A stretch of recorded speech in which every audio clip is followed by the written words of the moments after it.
Hi there, Coffee with Pastor Sue.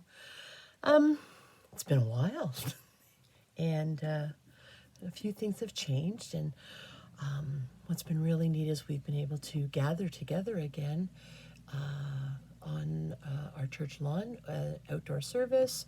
Of course, we have numbers and we have parameters and guidelines, and I think the overwhelming, obvious thing was that we were able to come together and just be together and to hear God's word together in a group, and being blessed that we are where we are and we have the size of property that we do have, then we have that opportunity to do that together, and so we're thankful for that. I've been doing some more reading and studying lately, trying to get a handle on things rather than just feeling it's the thought of the moment or whatever, and to come up with a bit of a series of things. Over the summer, we're switching a little bit here because we are meeting again on Sundays now.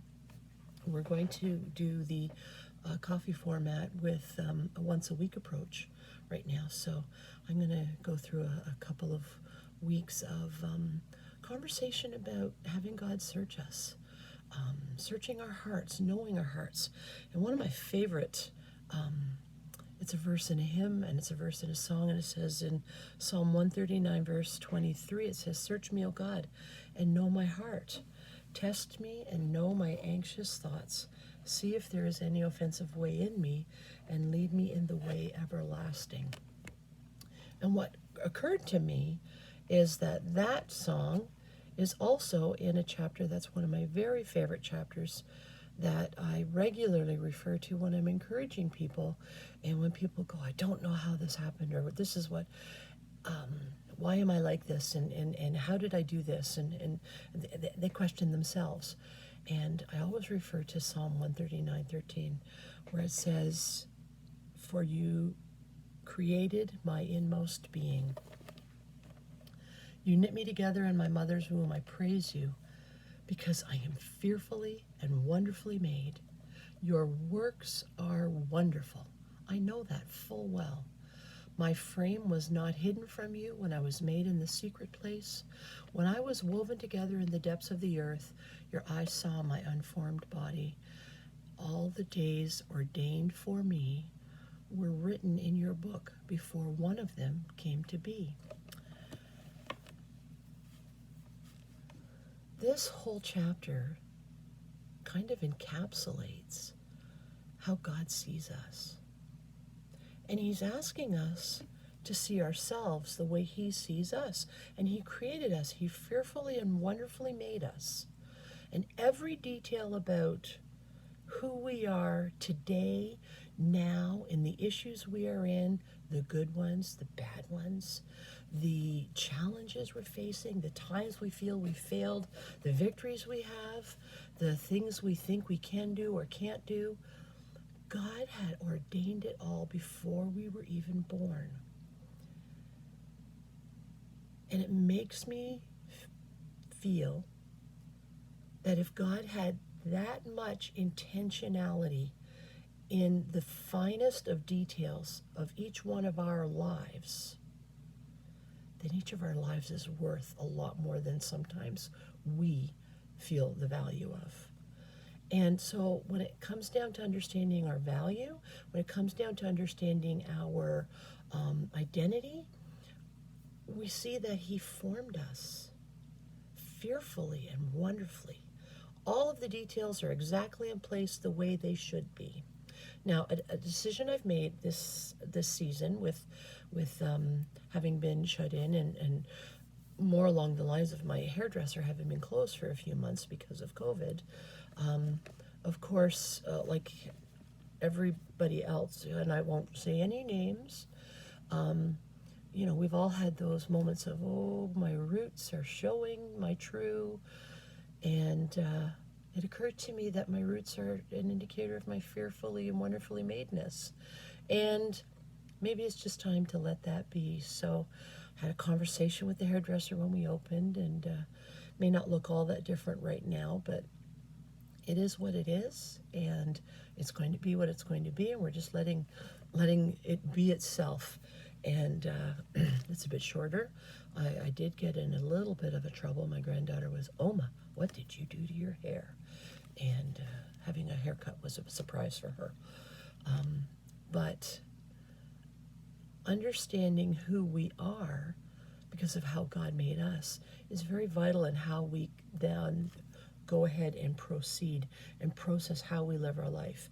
If we have an understanding of who we are, if we understand who we are in our relationship with Him, if we understand who we are in our propensity to sin, to make poor choices, to make good choices, when we understand all of those things and we come and bring them in line, and the very last line says there, and for you to lead me in the way everlasting. That speaks to me that my life has a purpose that eventually will end up in heaven. And with that in mind, everything I do and say, every interaction I take, every place I am, every person I connect with, every relationship I have with those around me is preparing me for that ultimate moment of the end of a journey here on earth, but the beginning of the journey of living in heaven. And this is not a pronouncement that this is coming soon, for me anyway, but the pronouncement is that we are now being asked to look into this in every situation we are in.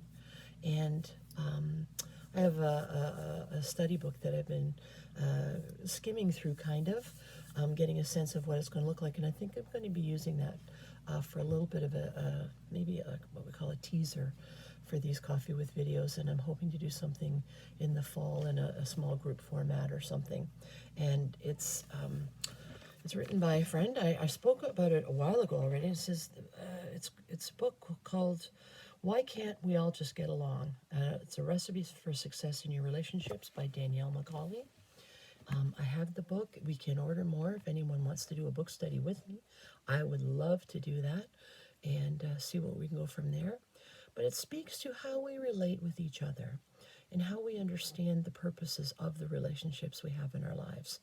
And it talks about the good, the bad, and the ugly. And she actually calls it relationship spoilers, relationship successes, the consequences of not getting along, and then what does happen when we do get along. And each of these has some categories in. And one quote I enjoyed today was in view of, while things have changed a lot in our world, one thing that has become more prominent is that there seems to be a lot more angst in people. And with that in mind, it's always a challenge to try to always stay positive about things and to respond well, even if you don't agree with something, but it's always a bit of a challenge. And there's a comment in here that made sense to me. It says we must simply think less about ourselves and what others must think of us while we train ourselves to focus more on what others are going through. Ladies, if we spent less brain power wondering what other women think of us, we would actually keep up with our kids' Common Core math. We'd have more time. We wouldn't be concerned. Just imagine what else we could accomplish. So what other people presume about us is really none of our business. Our goal should be more about how we can affect others positively, not how they affect us negatively. She has a list of 3 maybes and 2 makes that help keep my mind in check, she says. Maybe there's more to the story. Maybe there's no story at all. Maybe, just maybe, the story is even better than what you thought. And make the story about her, not about you. And make the story about God's truth, because Satan does tell us lies. And she encourages at the very end there to think well, my friends. Proverbs 28:5 says, don't jump to conclusions. There may be a perfectly good explanation for what you just saw. I'll find out the version of which paraphrase that's from for another time. But this is the beginning of a bit of a study on things we do that wreck relationships, things we do to make them better, what happens when we choose not to get along, and what can happen when we choose to get along. And we'll go from there. Have a great week, guys. Take care. Bye now.